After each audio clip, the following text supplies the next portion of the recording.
చక్కెర చక్కెరి చక్కెర కాదు చక్కెరి.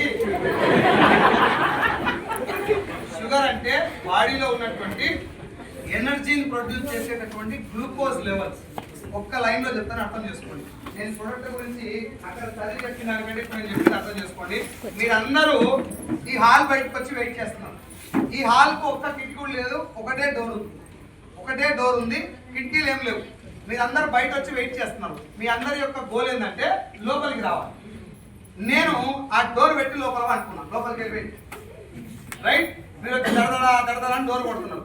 నేను తీస్తలేను, నాకు నిద్ర వారం రోజులు అయ్యలేదు, నైట్ డ్యూటీ చేసుకుంటా పడుకున్నా, నేను లేవట్లేదు. ఇప్పుడు ప్రాబ్లం సొల్యూషన్ ఏంటి చెప్పండి? డోర్ ఓపెన్ చేయాలి. అది ఎవరు చేయాలి అంటే నేను నిద్ర లేవటం ఈ సమస్య పరిష్కారం. ఏమన్నా చేసి నాకు నిద్ర లేపాలి, అవునా కాదు? ఇప్పుడు ఇట్లా జరగకుండా ఈ చుట్టుపక్కల ఆఫీస్ వాళ్ళు అందరూ వచ్చి సార్ 500-600 మంది వచ్చి డిస్టర్బ్ చేస్తారు, మా ఆఫీస్ లో పని చేసుకోలేకపోతున్నాం, వీళ్ళందరూ వస్తారని చెప్పి ఈ హాల్ కు ఒక వాచ్మెన్ ఉండు బయట, రైట్. ఆ వాచ్మెన్ ఎవరంటే నేను. నాకు నిద్ర వచ్చి నేను లోపల అనుకున్నా. ఇంకో 4 వాచ్మెన్లు అక్కడక్కడ ఉన్నారు బయట. వాళ్ళకి వచ్చి కంప్లైంట్ ఇచ్చారు వీళ్ళందరూ. పోలీసు వాళ్ళకి ఫోన్ చేసి చేయగానే ఈ వాచ్మెన్లు అందరూ బాబు ఇక్కడ ఉండదమ్మా, వెళ్ళిపోరు అంటే కొంతమంది ఇటువైపు కొంతమంది అటువైపు మొత్తం కర్నూలులోకి వెళ్ళిపోయారు జనాలు. ఇక్కడ ఓన్లీ ప్రాబ్లం సొల్యూషన్ అయినట్టే కదా. బయట ఏమనుకుంటారు? ఇప్పుడు ఆఫీస్ వాళ్ళందరూ కంప్లైంట్ ఇచ్చిన ఏమనుకుంటారు? ప్రాబ్లం సొల్యూషన్ అయిపోయింది అంటే ఎవరు లేరు కాబట్టి జనాలు పరిష్కారం జరిగింది అనుకుంటారు. అసలు పరిష్కారం ఏంటిది? మీరు అందరూ కర్నూలు తిరుగుతానికి వచ్చిరా, మీటింగ్ వచ్చిరా? అంటే రైట్ జరగాల్సిందేది మీరు మీటింగ్ రావాలి, నేను పండుకున్నా లేవాలి.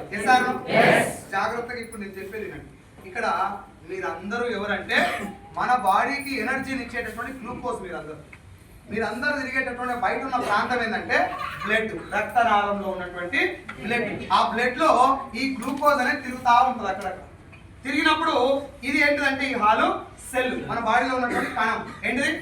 కణం. ఈ కణంలోకి ఈ గ్లూకోజ్ ఎంటర్ అయితే ఆ కణానికి ఎనర్జీ వస్తుంది, రైట్. అయితే ఆ కణంలోకి గ్లూకోజ్ రావాలంటే ఈ పండుకున్న భోజనీక గాడి లేవాలి. ఆ భోజనీక గాడి పేరు ఇన్సులిన్. ఏం పేరు? ఇన్సులిన్ కనుక లేచి డోర్ తీస్తే మీ లోపలికి వస్తుంది. ఒకే ఒక సొల్యూషన్ ఏంది?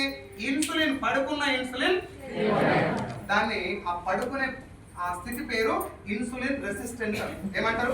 ఇన్సులిన్ రెసిస్టెన్స్ అంటారు. అది రెసిస్టెన్స్ ఉందనుకొని ఇది పడుకున్నటువంటి ఇన్సులిన్ యాక్టివేట్ చేయడం పక్కన పెట్టి మనం ఏం చేస్తున్నాం?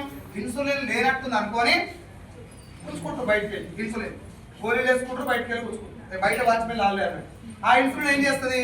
ప్రాబ్లం ఏంటిది? జనాలందరూ ఇక్కడ కనబడరు.